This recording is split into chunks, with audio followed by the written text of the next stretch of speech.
You say, I play.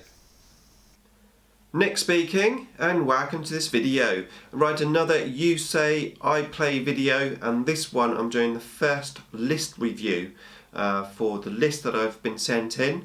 And this list is a Tyranid list. I'm not going to say who it's been sent in by, but I'm not sure if the person wants to remain anonymous. Probably that's a good idea if you let me know if you want to remain anonymous, or if you're happy for me to say who you are with the list. But on this occasion, as I don't know, I'm just going to not say. So I have a Tyranid list, and I've been told this is a balanced list to play against my buddies Blood Angels. So I'm going to run over the list and going to analyse each unit and say what I think of it.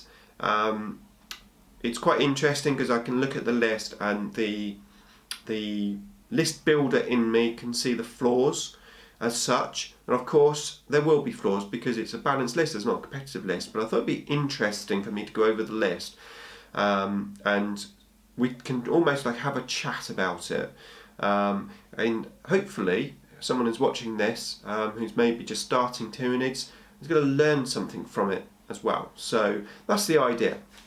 So this is a 1750 points list. Oh, of course, and I'm also going to go over how I'm going to play the list as well. Right, okay, now I've had this list a while. I did read it when it first came in, but it's been a while since I've actually read it, so bear with me. This is going to be quite off the cuff, I suppose.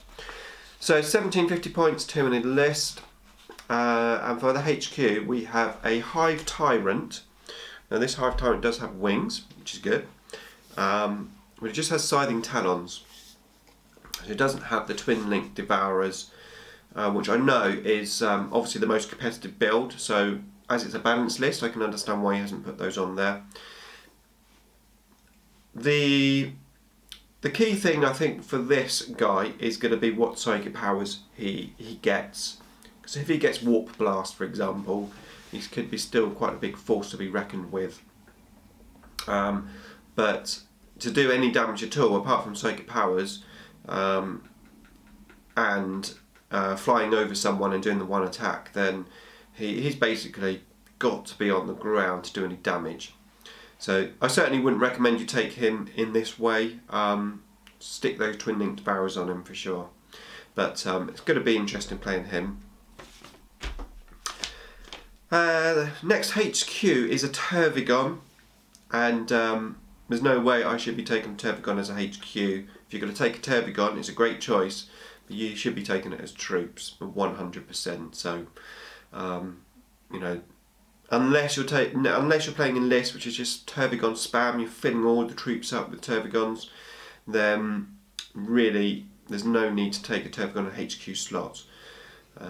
So I've got a Tervigon in there. He does obviously generate Gants, which is good. The Gants of course are not objective secure, so you need to bear that in mind, whether you take him as troops or not. So we have a Tervigon, then we move on to a Brood of Lictors. Nothing wrong with a Brood of Lictors. Good choice, something to deep strike in or potentially infiltrate. Probably will deep strike them more than infiltrate, to be fair. But we'll come to that and just run over all the different units. So next we have 3 Zoanthropes, and one of them is upgraded to the Neurothropes, which is fantastic, good choice. What isn't a good choice is there's no drop pod for them. So these guys have got to walk across the board, and not only that, they're in a brood. So I mean, there's nothing wrong with taking Zoanthropes without pods, but I think you want to take them as individual models rather than a brood, because you're going to be taking Zoanthropes mainly for embedded synapse more than anything if you're walking them across the board. So it's good to spread them out, in my opinion.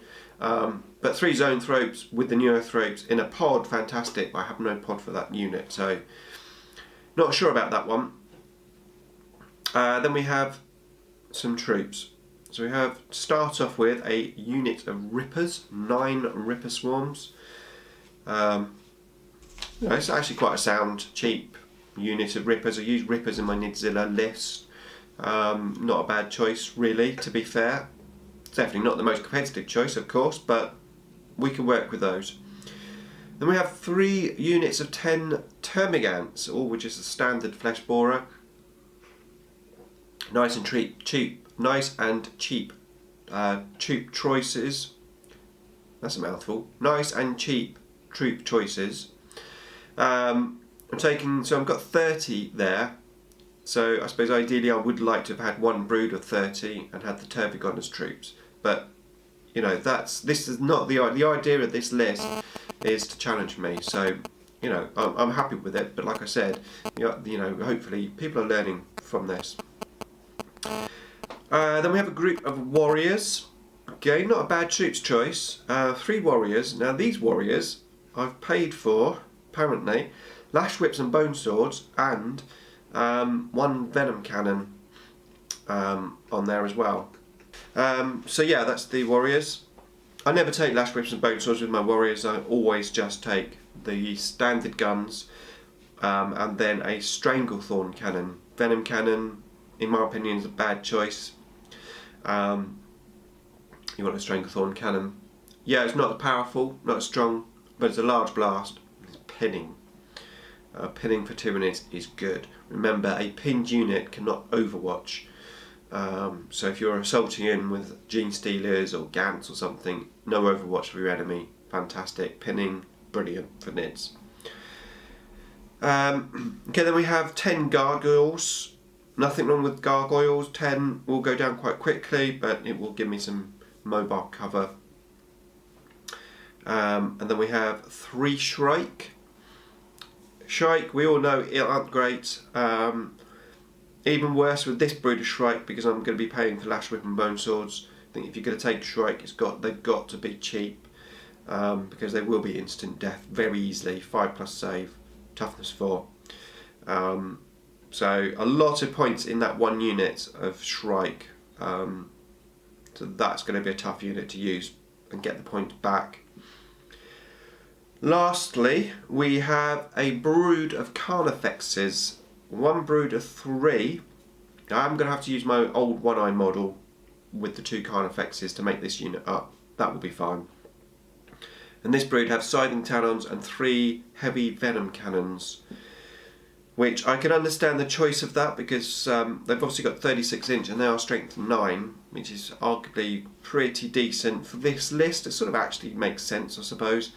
I don't think I would ever take that gun with these guys though. I would probably, more than likely, if I was going to play this brood, I would just keep them mega cheap and just have the scything talons and just go for a salty, and then move and run and get them into close combat as soon as possible. Possibly even put some regeneration on them more than guns. But if you are going to put guns on them, I suppose, I mean, I'd probably again go for either. Well, the trouble is with twin link devourers, it's very short range. So probably actually better with stranglethorn cannons. Again, the pinning side of things. Ultimately, I need to get these into close combat. So that is the list. Interesting list. Most of this list needs to run across the board apart from the lictors, and that's why I don't want to infiltrate the lictors. I want to deep strike them to give me that extra dimension to the list. So the lictors I will hold back and deep strike them in. Everything else has to pretty much line up on the board. So we've got what I think what I'm going to do is I'm going to have to see what psychic powers I get, because that is going to be key. Now, if I can get Onslaught on the Carnifexes, that will be awesome, because then I can obviously run and shoot the guns. But obviously it's reliant upon the psychic powers that I get. So I'm not going to plan for that. But I envisage me playing this list this way. When I'm playing a list, I always like to take a unit and make my list work around that unit. Now the biggest points unit on the table here will be my brood of Carnifexes, that although they have 3 guns, ultimately they want to get into close combat. So I'm going to focus on the 3 Carnifexes. And the other oddball unit in this list is the Tyrant, because he has no guns. So again, it does depend what psychic powers I get. But what I'm actually thinking of doing is I'm thinking of walking the Tyrant, even though he has wings. and I'm thinking of walking him behind the brood of Carnifexes. We'll give him a nice cover save, and he'll be able to support the Carnifexes with psychic powers. Hopefully he'll get, say, Feel No Pain, or Onslaught, something like that. And the Flyrant also, I mean, the Flyrant has the option to go in the air and move fast, so the Flyrant will be quite threatening. But then again, so will 3 Carnifexes. So that's how I see it on the table.